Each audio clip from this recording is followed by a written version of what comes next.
சந்தனா ஒரு செல்வந்தன் வீட்டில் வேலை செய்பவள். அங்கு இருக்கும் அனைத்து வீட்டு வேலைகளையும் அவள் தனி ஆளாக செய்து வந்தாள்.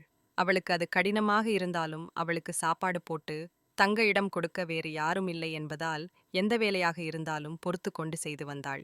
ஒரு நாள் வீட்டில் இருக்கும் வெள்ளி பாத்திரங்களை சுத்தம் செய்து கொண்டிருந்தாள். அப்போது ஒரு விளக்கை சுத்தம் செய்ய அதில் இருந்து புகையாக கிளம்பியது.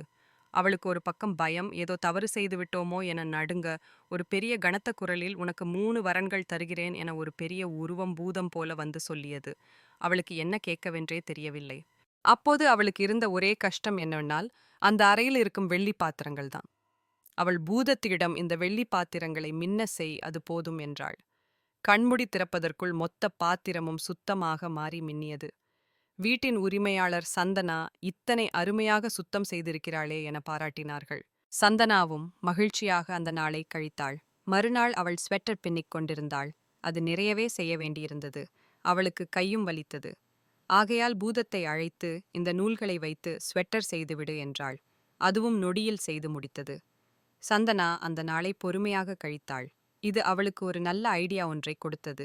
மறுநாளே பூதத்தை அழைத்தாள். எனக்கு இதற்கு மேல் வேலைக்காரியாக இருக்க வேண்டாம் என்றாள். பூதம், இதுதான் உனது கடைசி ஆசை, சரியாக கேள் என்றது. நான் முடிவு செய்துவிட்டேன். எனக்கு இனிமேலும் வேலைக்காரியாக இருக்க விருப்பமில்லை. யாருக்கும் வேலை செய்யவும் முடியாது என்றாள். பூதம் மந்திரத்தை சொல்ல, ஒரு வினாடியில் சந்தனா இயற்கை காற்று வீசுவதை உணர்ந்தாள். கண்களை திறந்து பார்த்தவளுக்கு அதிர்ச்சி காத்திருந்தது.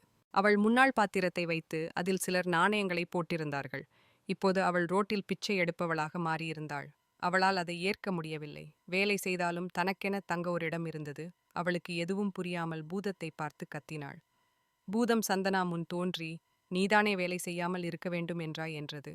உன்னிடம் வரத்தை தெளிவாக கேள் என எச்சரித்தேன் என்றது. தான் சரியாக நிதானித்து கேட்டிருக்க வேண்டும் என்பதை உணர்ந்த சந்தனா பூதத்திடம் மன்னிப்பு கேட்டாள். என்னை பழைய நிலைமைக்கே மாற்றிவிடு என கெஞ்சினாள். பூதமும் இரக்கப்பட்டு அவளை பழையபடி வேலைக்காரியாகவே மாற்றியது. சந்தனாவும் நிம்மதியடைந்தாள். ஆகவே குழந்தைகளே, நீங்கள் என்ன கேட்கப் போகிறீர்கள் என்பதில் தெளிவாக இருங்கள். அது பூதமாகத்தான் இருக்க வேண்டும் என்று அவசியம் இல்லை.